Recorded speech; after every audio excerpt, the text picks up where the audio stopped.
Uma das maiores dificuldades nos estudos metafísicos de Aristóteles era a investigação e a definição de acaso. Pois bem, antes de entrarmos nesta brenha dificilíssima, digamos que o acaso interveio aqui e interrompeu com o fim da bateria o que eu estava falando. Então, tentemos recomeçar do ponto em que eu parei. Estávamos vendo que a obra de Chesterton, a obra contística, os contos dele, de detetive, de mistério, como que expressam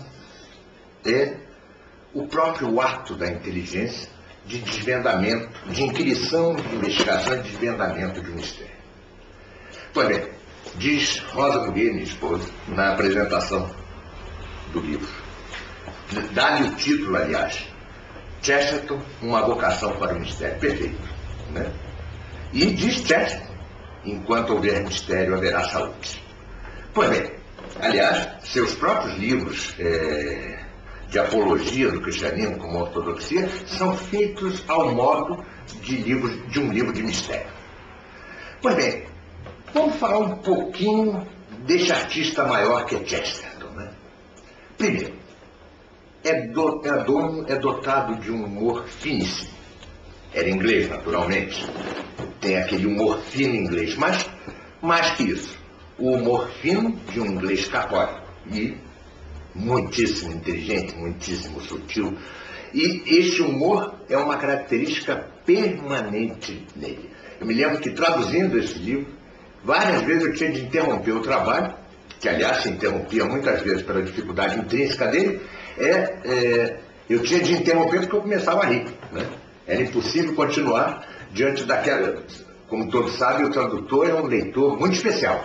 É o leitor que, na verdade, vai mais fundo na leitura de um livro, porque ele tem de desvendar o próprio mistério da escrita alheia. Porém, essa é uma característica de Chesterton, um humor finíssimo, finíssimo e constante. Ele como que permeia todas as páginas de qualquer livro de Chesterton.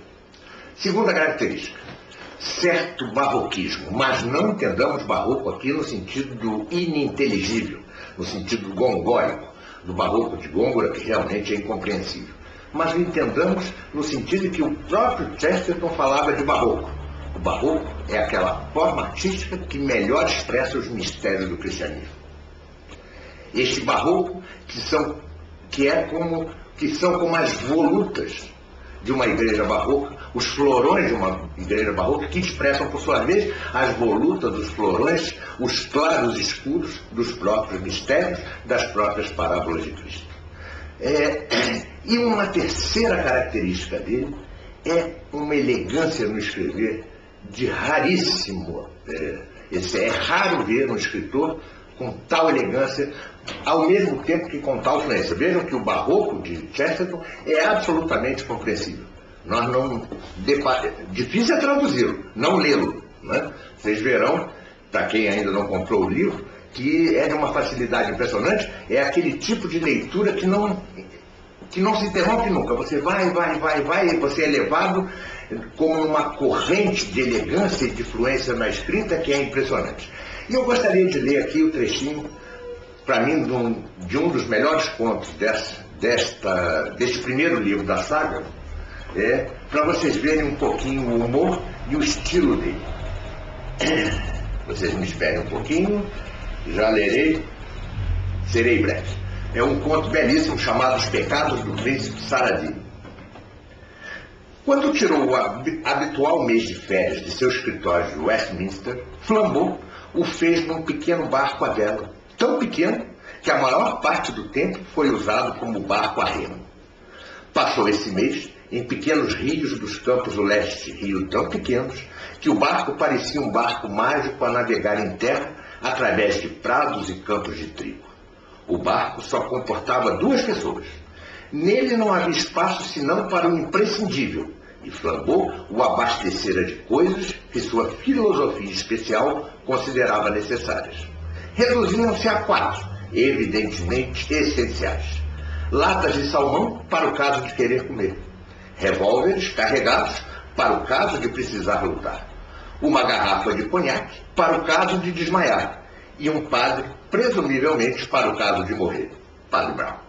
Essa apresentação de um conto, ela preenche o requisito de um grande conto, que é a explosividade inicial de suas primeiras linhas, que é a explosividade de suas linhas e que uma explosividade tal que agarra já o leitor e que encerra em si, nessas poucas linhas iniciais, já o desdobramento orgânico de todo o conjunto, do conto como um todo, do conjunto do conto.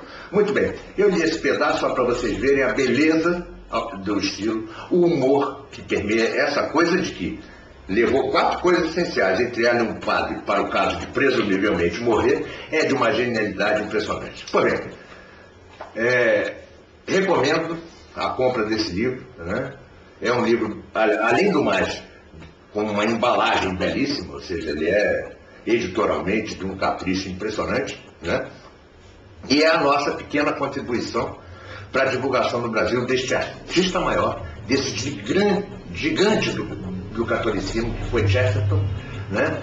Infelizmente muito pouco divulgado aqui no Brasil, como era de esperar, como é de esperar, mas realmente, repito, o maior escritor do século XX, muito maior que esses empulhadores chamados James Joyce, Marcel Proust e coisas tais.